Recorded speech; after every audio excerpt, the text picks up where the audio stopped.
Pat Mayo Hour.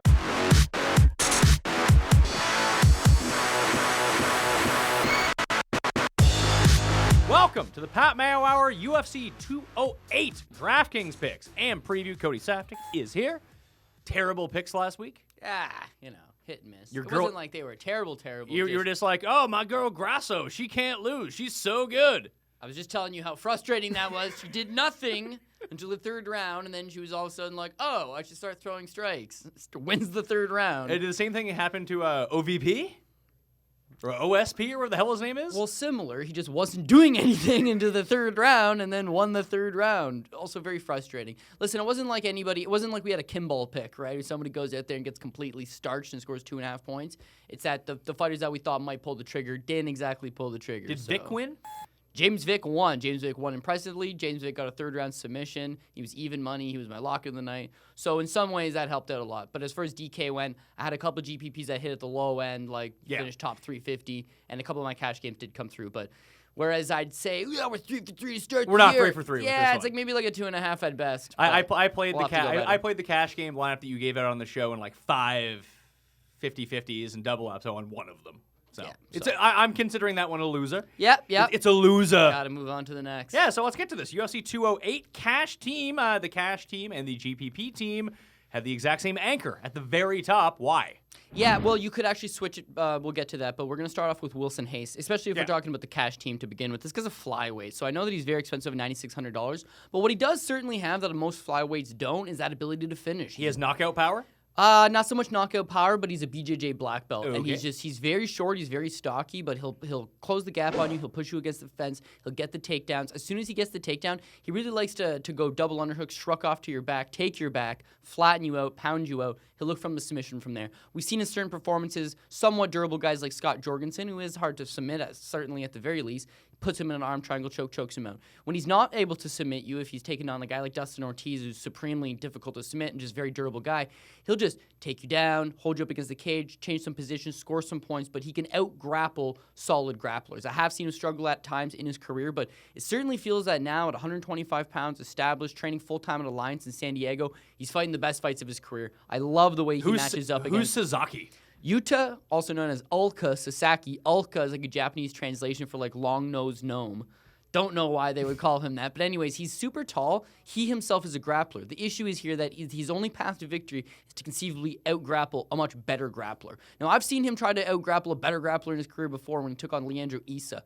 Issa, very lazy guy, but is a third-degree black belt in BJJ. Issa takes this guy down. Issa takes this guy's back, flattens him out, chokes him out with a rear naked choke in the second round. I would assume Hayes can do the same things. We've seen Hayes exactly look at him versus Hector Kid Alex Sandoval. Same thing. Sandoval's a good wrestler. Sandoval's a durable guy. Sandoval's a guy that in many ways it does not match up like Ulka Sasaki, don't get me wrong, but is around that same level of competitiveness. Comes in short notice. But Wilson Hayes takes his back, takes him down, he hops back up, takes him down again, takes his back, gets the choke. He's relentless. He's got a ton of pressure. I know it's expensive, but I think he finishes Sasaki. And above all else, he's super should be very safe. He's a very safe pick. Likewise to the GPP, I played him again, but you could switch him off for Dustin Poirier, who's got a great chance to score big against Jim Miller. But there's a lot more risk. A guy like Jacare. Jacare is very expensive. You could put Jacare instead of Wilson Hayes. Jacare is taking on a guy in Tim Bosch that just throws heavies and is a very large guy. So those are two heavyweight fights? No, one's a middleweight fight, but has a guy with very heavy hands. And this is 125 pounds. The chances of Wilson Hayes getting caught... The other two fights. The Jacare fight's a middleweight fight? Yeah, Jacare fight is a middleweight fight, and you have Dustin Poirier is 155 pounds. Okay. But Dustin Poirier is a guy that if his 2 of his 4 career losses are by knockout. He got knocked out. Isn't Jacare like your guy? Well, yeah, I do like Jacare. Jacare is 37 years old. He hasn't fought for a little while. In his last fight, he definitely got dropped by Yoel Romero, although it was a great spinning back fist. It's just this one is so earmarked for Jacare is going to kill him. When the fight got announced, everyone's talking about Jacare versus a gravestone, because that's pretty much where Tim Boach is headed, and how this fight doesn't make sense, and how nobody wants to see this fight. But the thing is, Tim Boach... Okay. I don't think it's that simple. Does Tim Boach fight 8 times a year? No, you pretty much say that about Do I? I don't know why that name name's 3 times a year. Just that name's always on the DraftKings sheet. Yeah, I don't know. Does he win ever? He's won his last 2. Prior to that, he was on a bit of a streaky roll. He's durable. He's a heavy-handed guy. He stays around. And so I know he can knock him out? He can knock out anybody. Whether he's going to is not likely whatsoever, but he could. Okay. I did want to mention that I released the second part of that potpourri episode that we did. So if people are looking for that, looking for an extra hour of MMA talk, you can find that up on the Fantasy Sports Network YouTube page right now, FNTSY, or just subscribe to the Pat Mayo Hour for the audio versions on iTunes, Stitcher, Google Play, Audio Boom. Just search Pat Mayo Hour. It'll pop up. That was a fun one. You got really amped up about that guy sitting next to you at UFC 206. Yeah, I saw the tweet go out, and I was like, why is this going out? Because I have a beard in it. And I was like, this has to be a mistake, surely. And then I clicked on it, and I was like, didn't we talk about this 2 months ago? Yeah, we did. I was like, oh, yeah, we didn't talk about it 2 months ago. We talked about it 3 weeks ago. Well, it was right after I got back from Vegas, which was for New Year's, which was 2 months ago. Okay, after New Year's and you got back is the beginning of January. Okay, it is currently the beginning of February. Well, we're 6 weeks into the 6th week. 6 weeks. 6 weeks. I think your timeline's off there. Month at best. Anyway, that's up now. You can go check that out. Cody has some hot fire takes. Anyways, Glover Teixeira's on both teams too. Glover Teixeira. He got knocked out his last fight 13 seconds. That's why people are going to try to avoid him. He's a guy that's very durable. He has a great chin. He matches up better with Jared sounds like it. 13 seconds. Yeah, 13 seconds against Anthony Johnson. It's pretty much the number one guy in the world. So I'm not too worried about it.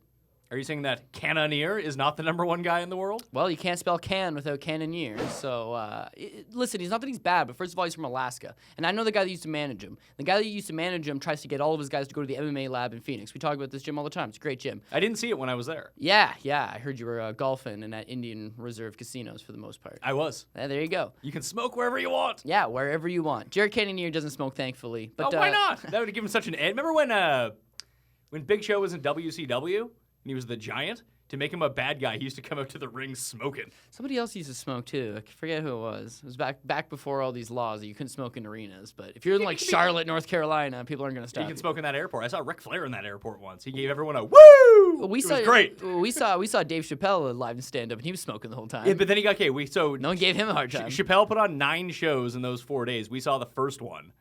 And that was the only one he was allowed to smoke at. Probably because they were like, dude, you smoke a pack of smokes. A pack? It was easily 2 packs. Just chain smoking the whole time. Even when he was on SNL, you could see him reaching to go smoke, but he had no cigarette in his hand. And then for the last half of SNL, every skit he was in, he was just smoking it. And you know what? Actually, surprisingly, to tie this back into the relevant conversation of this DraftKings team, Dave Chappelle and Jared Cannonier, lots in common because they're both 6'1", 225. It's God damn, Dave Chappelle. When's Chappelle going to hit the UFC? Might as well, man. He is gigantic. But here's the thing with Cannonier. Cannonier comes to the UFC as a heavyweight, okay? He gets hit by Sean Jordan, the former 2-time national champion from Louisiana. Really athletic guy. Hits him. Cannonier goes down. First round knockout. Done. Cannonier decides, the former fullback guy? Yeah. Whatever. Is he still good? Very good. The UFC just didn't want to pay him what he was worth, so he left. Okay. Cannonier, meanwhile, is someone who's willing to take what he's not. He just signed a 6-fight contract, and I'm sure they didn't give him exactly what he was worth. But even then, he loses his initial debut, right? Gets knocked out. Comes back to the UFC and takes on Cyril Asker. Catches Cyril Asker. Now, Cyril Asker is just okay, and Jared Cannonier is essentially fighting the lower-end guys. He's now 1-1 in the UFC. He decides, you know what? I should drop down to 205 pounds. I'm not a big heavyweight. As I said, he was going to Arizona at the lab. Never worked out for him. He decides, I'm going back to Alaska. So where are the training partners and how good the training partners are going to be for him in Alaska, well, that remains to be seen. But Wolves. He decides to go back. Who knows? Decides to go back that way. Since then, he gets one more fight against Ion Cutelaba. In the first round of the Cutelaba fight, he doesn't look good by no means. He's getting beat up. Cutelaba's got a terrible gas tank because he finishes so quickly. So in the second round and the third round, Jared Cannonier is able to edge his way back in ever so slightly. He's probably a top 25 guy in the division. But the UFC's like, oh man, Glover Teixeira's opponent got hurt, and we need someone short notice. So let's throw Cannonier in there. We'll re-sign him for his new deal. We'll give him a marginal amount of money, not a whole bunch. We'll send him over here to lose to Glover Teixeira, and we'll fix the UFC rankings to make him the 15th best guy, so we can market him as the 15th best guy. How Jared Cannonier is ranked number 15 makes no sense. In fact, they took off Misha Cherkinov to add this loser. That's a little harsh. He's not a loser.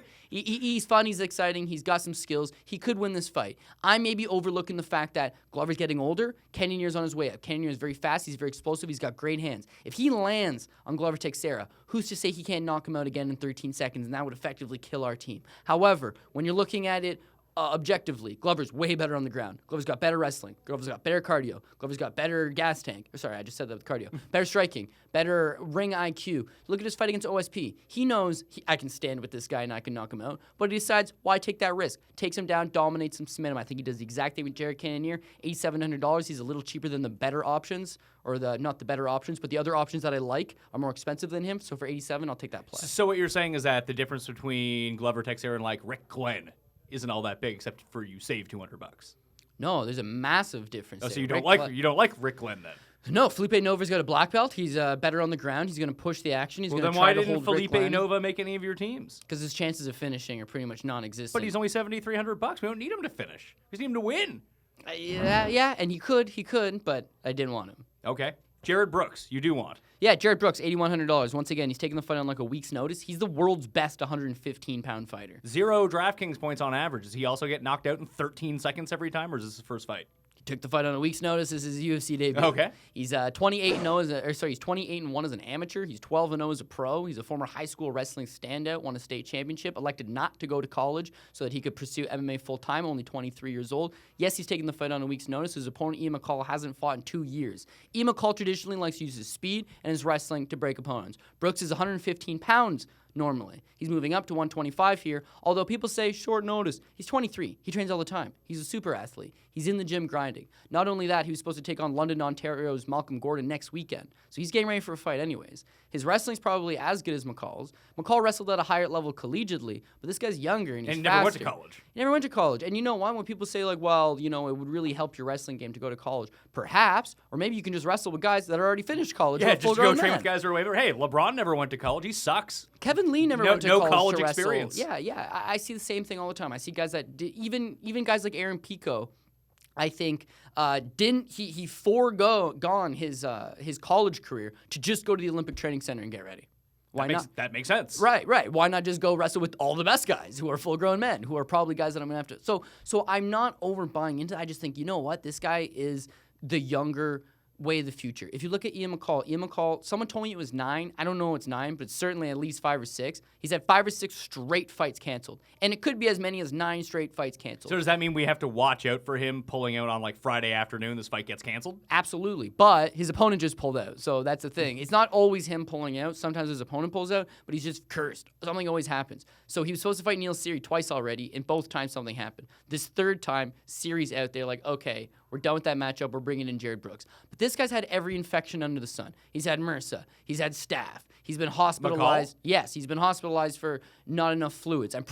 He died also of, I don't want to say it was heroin, but it might have been meth, but he died of a drug overdose back in the day. They call him Uncle Creepy. He's got a real rap as just a party animal.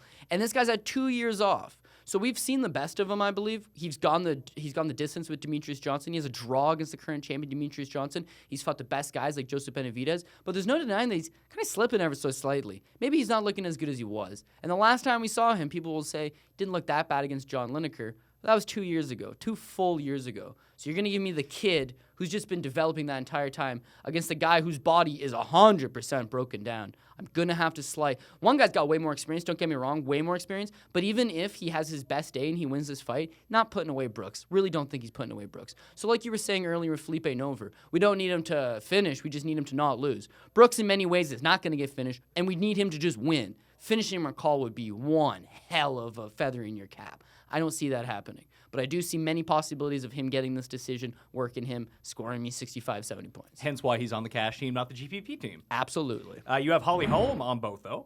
Yeah, well, $8,000, I just couldn't pass it up. I mean, first of all, 5 rounds. Very slight dog. She's a very slight dog, and she's taking on, what's her face? Jermaine Durandamy. Jermaine Durandamy. Who's also pretty cheap, I'm pretty sure. Yeah, she's 8,200. Yeah, so you're taking a stance here. Yeah, well, essentially, they're... Because you could afford the other one. Yeah, I could. You wanted to. I could afford the other one. I like Holly Holm, though. I like Holly Holm because when you look at Holly Holm, let's say both of them... Okay, let's start with this. This fight, there's not any 145-pound division. This is essentially the first fight that's going to be contested at 145 pounds in the UFC for women. So is this like a new division? And they're going to put a title on the line. And they're saying the winner of this fight will be the women 145-pound champ. The problem is that Holly Holm's lost her last 2 fights.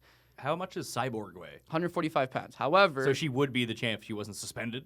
Undoubtedly, she could beat them at the same time. If it was a fatal 3-way and they both made a deal like, yo, let's just gang up on Cyborg, still betting Cyborg. And I'm setting the line at minus 450 for Cyborg.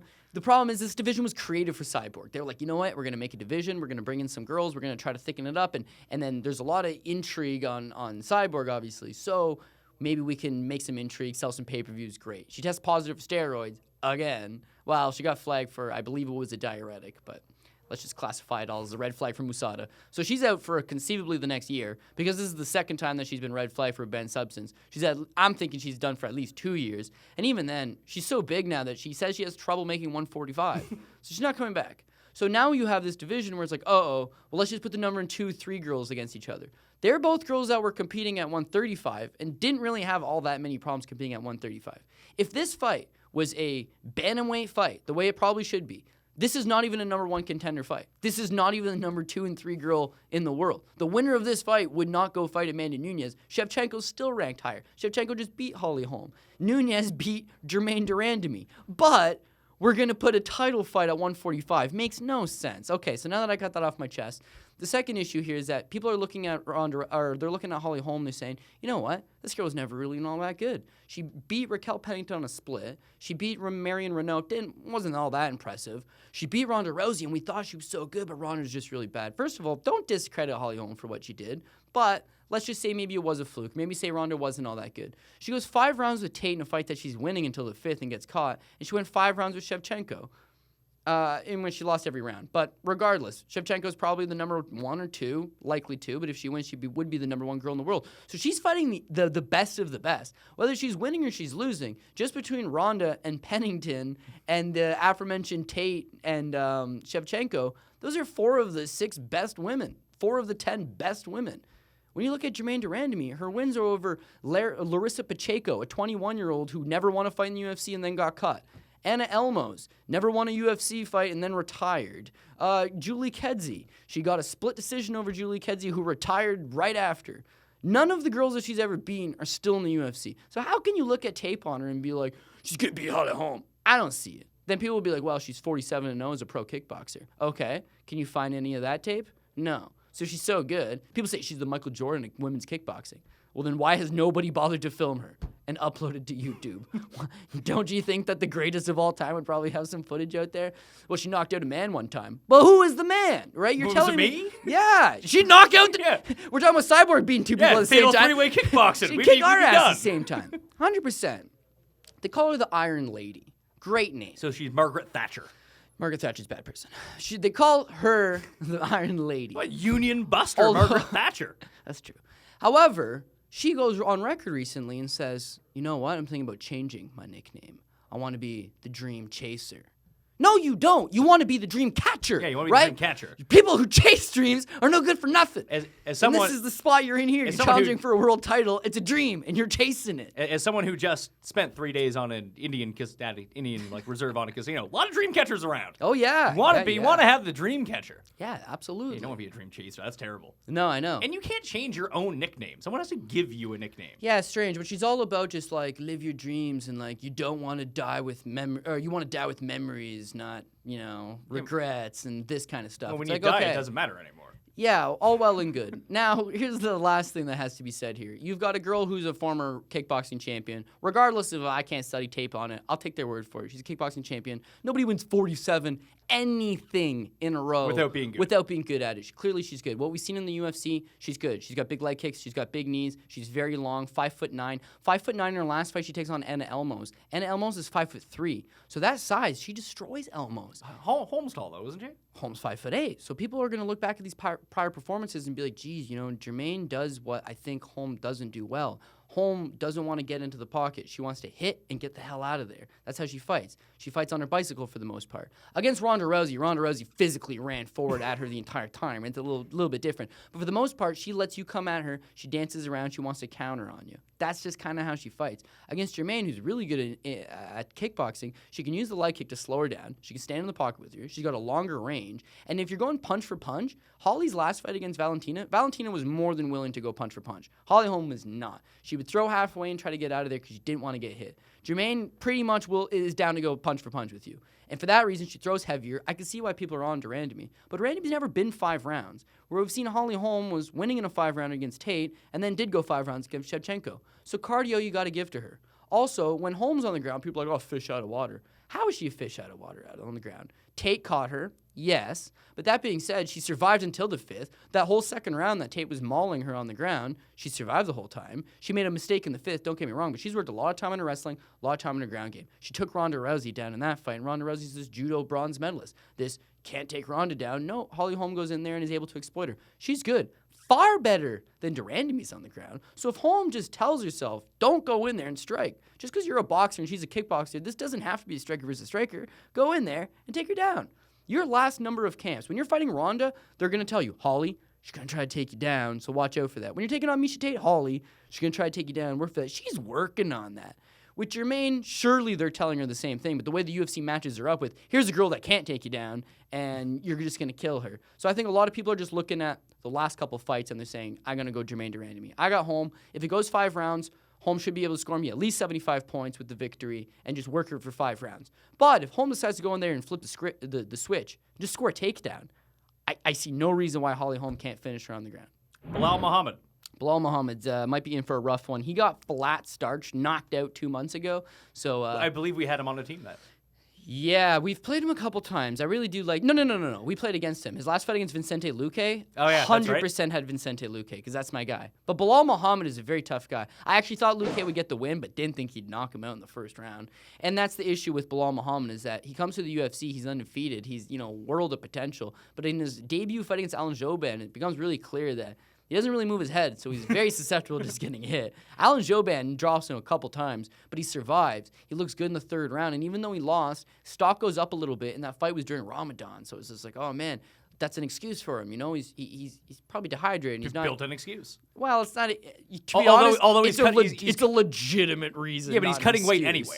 Isn't everyone basically fasting at that point? I don't know. I would say that going to the last 4 weeks of camp, or going through that last bit of camp without eating or drinking sunset to sundown, or sunrise to sunset, whatever it is. Don't ask me. Yeah, that would be a tough stretch on you. So he comes back, goes down to Mexico, takes on Augusto Montano. Augusto Montano's decent at best. Good little performance out of Muhammad, goes out there, gets the win. Now it's that last fight against Luque.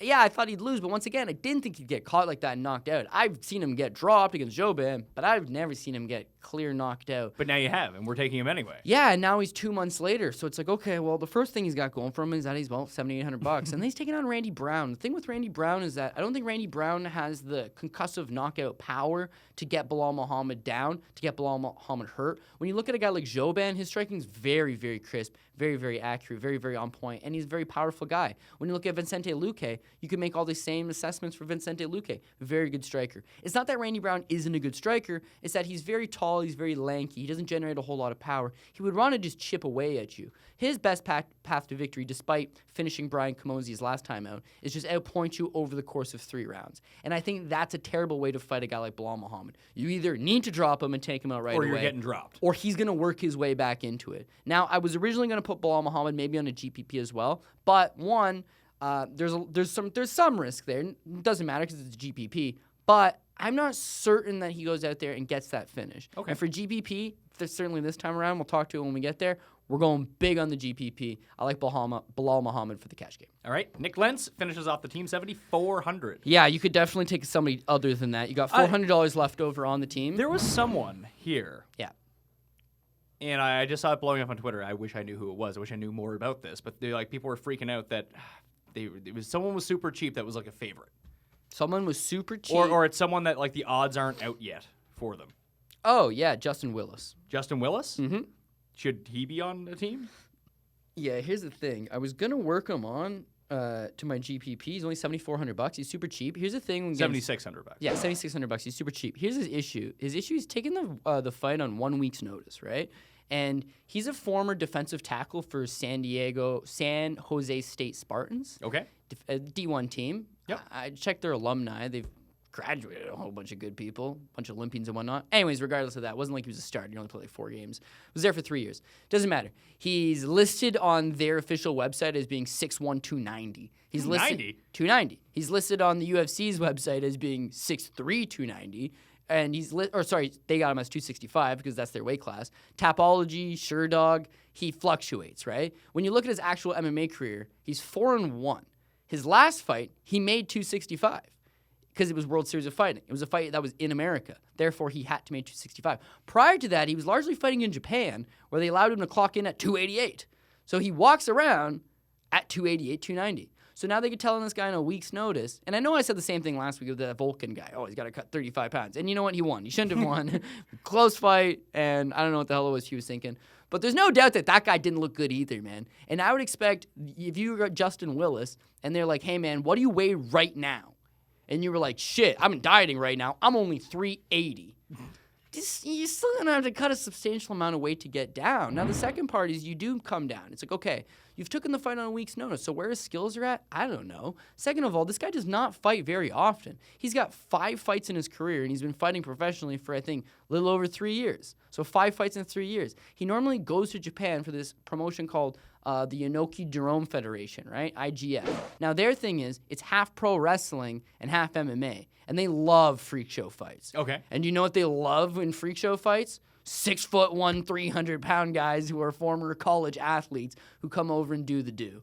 He's a talented guy. He moves well for a big man. He's obviously an athlete. He played collegiate football. He's got some things going for him. But to think on a week's notice he's going to come out here and get an upset, I don't know about all that. Marcin Tybura is 250 pounds, Polish karate champion. I think he's karate champion anyways.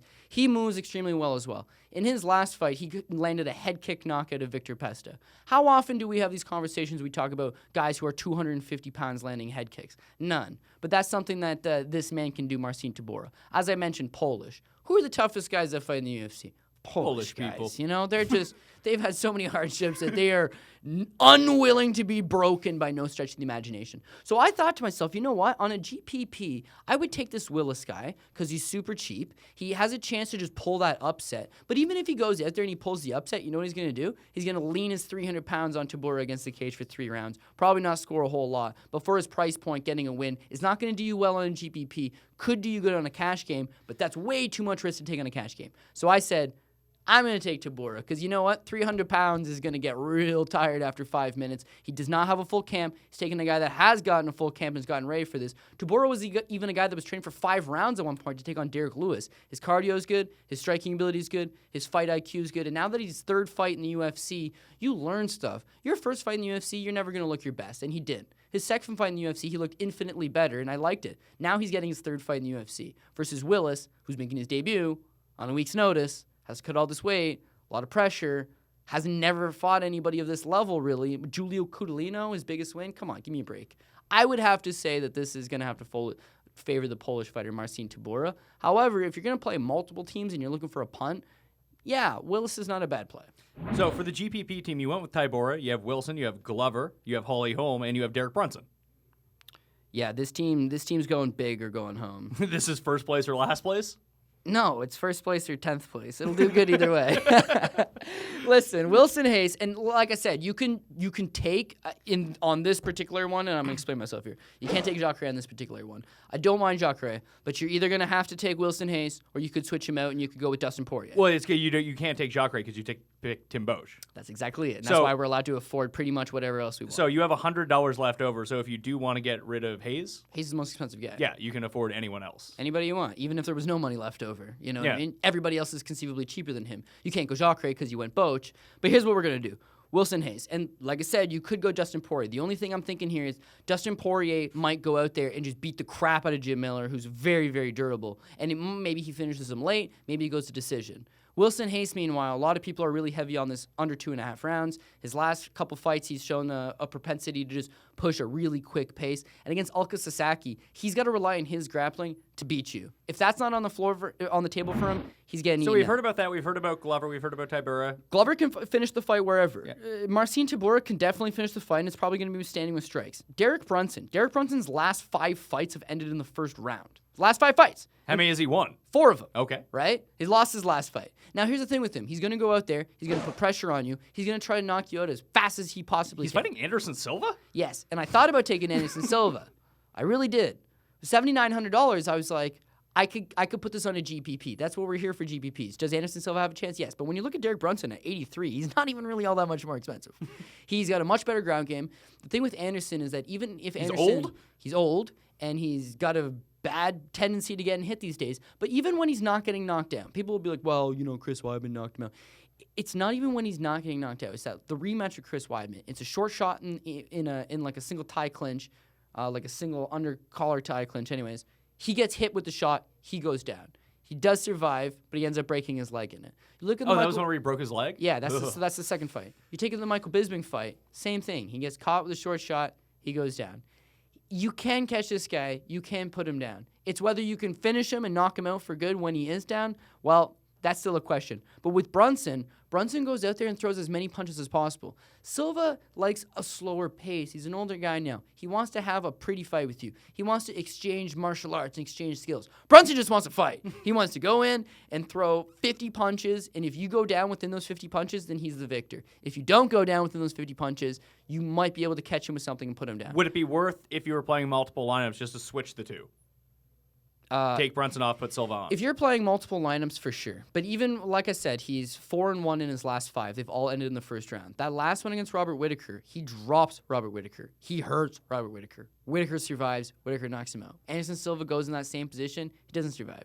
If you look at the last 5 fights, if Anderson has to deal with any of the things that those last 5 guys had to deal with, one of them was able to survive. He's not able to survive that same thing that Whittaker would survive. So Brunson should be able to eat him up. $8,300, I like it. If Hayes can go get, in my opinion, second round finish, Glover with the first round finish, Tybura with a second round finish, Brunson with the first round finish, that'd be 4 finishes right there. Holly Holmes got a great chance to get the finish. Only $8,000, still fairly cheap. But even if she routes her over 5, I'm happy. And then we got Tim Boach. Now you got $6,700 Tim Boach. $6,700 Tim Boach. People are going to laugh at you. First of all, I'm assuming he's going to be like 4% owned. So let's high five those guys that went with the 4%. Second of all, this is MMA, people. Don't ever be shocked by anything that happens. Well, Favorites win and dogs win. I went and looked at the That's way it Toastmaster goes. thing, because I had filled it out before I left. I didn't even really look at the results. I was just like, the first 3 of the first top 4 fights, all the underdogs won. All the underdogs won. And people are always like, I myself included, right? I go out here, I have to analyze, well, how have they done in past performances? How will they do in future performances? How is their camp going? You have to try to analyze all these things. There's so many variables that just get thrown in the mix, right? And look at that last fight last week was Anthony Hamilton, right? He's taking on a guy who has never knocked down an opponent his entire life. His opponent weighs in 210 pounds, Marcel Fortuna does. 210! Anthony Hamilton weighs in at 255. The guy's never knocked out anybody, and he knocks him out cold in the first round. Things that aren't supposed to happen, happen. You're in a sport where you punch and kick people in the head and try to cut off the oxygen flow to their brains. It's a crazy sport. In this case, we got Tim Boach. Tim Boach is up and down in his career, but he's got 2 things going for him. One, he's a judo black belt. He's very hard to take down. You can take him down, don't get me wrong, but it's not like he's just going to give it to you. Upper body-wise, he's extremely strong. They call him the Barbarian. He's fought at 205 pounds before in his career. He's a very physically strong guy, and he's got these big old hands. He'll throw uppercuts. He'll throw these big hooks. He'll keep pressure on you. If he hits you, he can hurt you. Jacare's probably better everywhere. He's the more technical and refined striker. The ground game, not even comparable. Wrestling's been looking pretty good these days. But a couple things going against Jacare. One, Jacare is not really the most active guy in the world. He takes these big lulls off in between fights. Second of all, Jacare is listed as 37 years old. And that in itself is old. And that's what he's admitting, that he's 37 years old. Now, the ageist in me says he's kind of lying about that. Don't think he's 37. Where's he from? Brazil. I would have to say this is maybe he got a little older than that. You think he's slowing down ever so slightly. Now, he can go out there and he can fight all the best guys in the world. And I think he's been the best middleweight in the world for the last 2 years. He should have the title, right? But guys know how good he is, so they're not going to fight him. When Anderson was the champ, Anderson's his good buddy and his training partner. So Anderson was kind of like, oh, don't worry, don't worry. He never got that. He never got the opportunity. He's built his way up the UFC. Bisping don't want to fight him. He got robbed against Yoel Romero in a fight that he probably should have won. If not, if it was a 5-rounder, he certainly would have won. The guy's awesome. But in the process, he's getting older, and he's taking some damage. And this is a crazy sport, Pat. A crazy sport. So just bear with me on this. This guy's a world champion on the ground. If he gets you on the ground, he is going to absolutely rip off a limb. He'll take your neck, he'll take your arm, he'll take your leg. It does not matter. If the fight goes to the ground, he's going to destroy you. And I think when people look at the line, when people look at the price, that's why they want Jacare. Very easy to assume this fight's going to go to the ground, he's going to submit him. Hell, that's probably what does happen. But for that 4% chance that I'm going to take a punt on this, because it's my GPP, is that if he goes out there and he's worked a lot on his striking, so if he wants to make this a striking battle, he's playing with fire. If he decides, I want the takedown, it's going to be hard to take down Boch. And at 37, you're a guy that's been knocked out twice in your career already. You're getting a little bit older. That last fight against Yoel Romero, you got completely dropped. And yes, it was a spinning back fist from left field.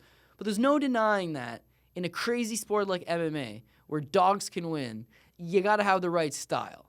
And guys with good takedown defense who throw nothing but fucking hammers, man, is a bad style for anybody. It just is. You can beat these guys, don't get me wrong. But Tim the Barbarian Boch has a shot. If he loses, it was a GPP. 67, and he's only $6,700. You could theoretically still cash in a GPP if the rest of your guys win. Yeah. You're not going to win. Everybody's overlooking Tim Boch. If Jacare is one of those people that's overlooking Tim Boch, it'd be a nasty. He's fucked. It'd be a nasty night. I've seen Tim Boch go to Japan as a 6-1 underdog, lose the first round, lose the second round, and then his coach said, Timmy, you gotta knock this guy out here. And Timmy went out and knocked the guy out. It was glorious. Now, people always look back at that. They're like, dude, remember that time? That was fucking awesome. So remember the time he took on Brad Tavares? Pretty much did the same thing. He lost the first round and then went in there, took it to him, and beat him up. His last two fights, he's been the dog. He goes out there, he puts it on them, he knocks them out. He's a big boy, man. A big, big boy. And for that, we're going to play the 6,700 and hope for the best. I can see how this unfolds now. So what's going to happen is we're going to have Boch win right away. Oh, yeah. And Good then times. we're going to have like 5 of the 6, and it's going to be like Hayes going into the fight and be like, no, he loses in 20 seconds. This is what always happens. Yeah. I was watching some tape on Hayes before we came in here. I was cutting some tape on him. And once again, when I look at $9,600, I think that's actually kind of crazy. And I think he's the biggest favorite on the card, but it's because he's 125 pounds. It's when you're Jacare, he's a huge favorite. Everybody thinks he's going to win. But he's also fighting. Hell, I think he's going to win. But he's fighting big dudes. But he's taking on a big dude who has a propensity to knock people out, who is known for separating people from consciousness altogether. When you look at the same thing, when you look at Glover Teixeira, for example, I really like Glover, but there's no denying at 205 pounds, big dude. When you look at Dustin Poirier, only 155 pounds, but he throws heat, and Miller throws heat. Miller's a black belt. Miller's known for good striking, but also Poirier's been known as maybe a chinny guy. He's been rocked, he's been knocked out. They all got stuff going against him.